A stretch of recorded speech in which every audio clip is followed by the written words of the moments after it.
Hello दोस्तों, नमस्कार। Welcome to my channel BK sir maths and grammar.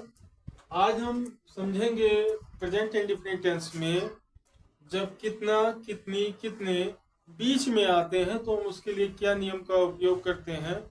वैसे ये एक्सेप्शनल वर्ड्स हैं, एक्सेप्शनल सेंटेंस हैं। इसके लिए हम उस सीधे नियम का उपयोग ना करके इसमें थोड़ा सा डिफरेंट है इसका नियम, तो उसको हम समझेंगे कैसे हम इसका यूज करेंगे। इसके लिए हम सबसे पहले क्या लिखते हैं, रूल्स इसका होता है हाउ मेनी। हाउ मेनी के बाद हम क्या लिखते हैं, ऑब्जेक्ट या एडवर्ब, जो भी उसके साथ में ऑब्जेक्ट या एडवर्ब आता है वो लिखा जाएगा। उसके जस्ट बाद हम डू या डज का प्रयोग कर लेते हैं, डू या डज का प्रयोग करेंगे। फिर यहाँ पे हम सब्जेक्ट को लिखेंगे। फिर इसके बाद हम नॉट का यूज करते हैं। अगर नॉट आया है तो उसका यूज किया जाएगा, अनदर नहीं किया जाएगा। इसके बाद हम क्या लिखते हैं, मेन वर्ब का जो है फर्स्ट फॉर्म यहाँ पे आएगा। फिर इसके बाद अदर ऑब्जेक्ट आएगा, जो भी ऑब्जेक्ट बचा होगा, क्योंकि कोई जरूरी नहीं एक ही ऑब्जेक्ट हो सेंटेंस में, एक से ज्यादा हो सकता है। अदर ऑब्जेक्ट और अदर एडवर्ब अदर एडवर्ब।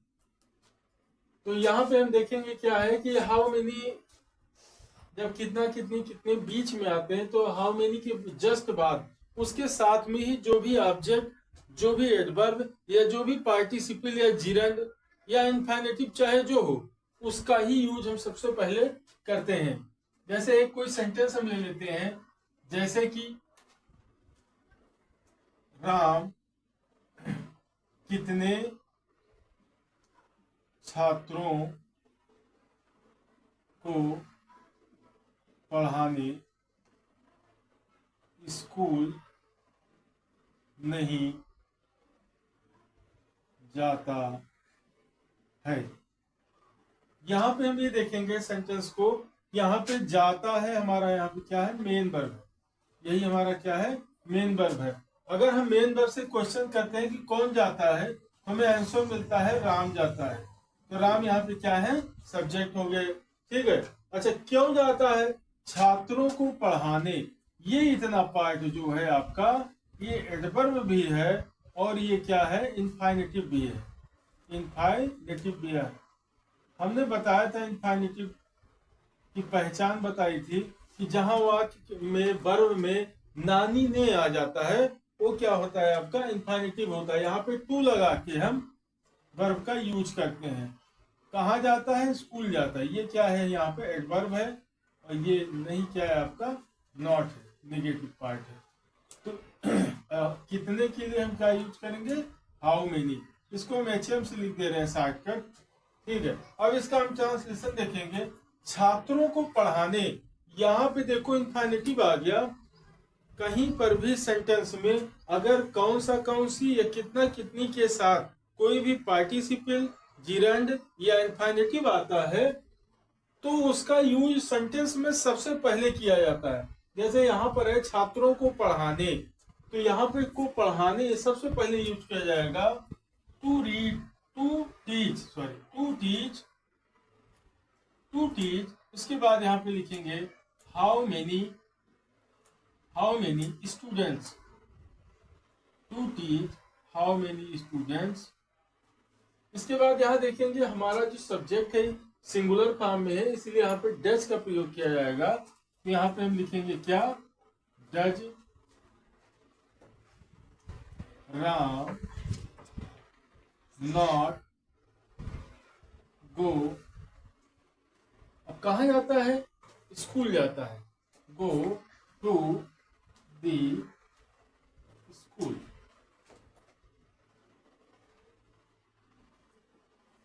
यहाँ पे देखेंगे हमारा सेंटेंस पूरा होता है, to teach how many students does Ram not go to school. यहाँ पे हमने क्या देखा, एक नोट्स इसके बारे में आप देख लो। यदि यदि कितने, कितना या कितनी के साथ पीजीआई आता है। पीजीआई मतलब पार्टिसिपल जिरेंड और इंफाइनेटिव। पीजीआई आता है तो उसका यूज सेंटेंस में सबसे पहले करेंगे, सबसे पहले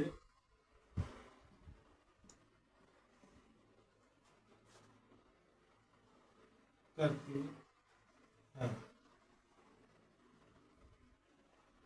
यदि किसी भी वाक्य में चाहे कितना कितनी आता है या कौन सी आता है, उसके साथ में कोई भी पार्टिसिपल जिरेंड या इन्फिनेटिव हो तो उसका यूज वाक्य में सबसे पहले किया जाता है। हमने एक सेंटेंस आपको बताया कि राम कितने छात्रों को पढ़ाने स्कूल नहीं जाता है।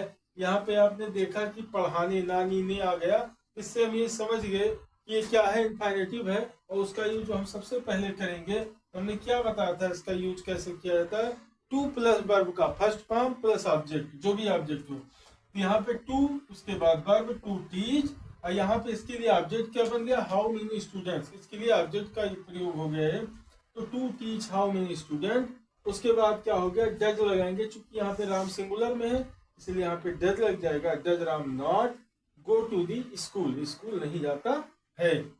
बात क्लियर है बच्चों? तो ये था यहाँ पे कितना कितनी कितने बीच में आने पर इसका यूज हम कैसे करेंगे तथा इसका ट्रांसलेशन करेंगे। ठीक है बच्चों, आपको ये वीडियो कैसा लगा आप लोग कमेंट करके हमें जरूर बताएं, और चैनल पे आप बने रहिए, इसको लाइक कीजिए, सब्सक्राइब कीजिए तथा हमारा साथ देते रहिए। जय हिंद दोस्तों।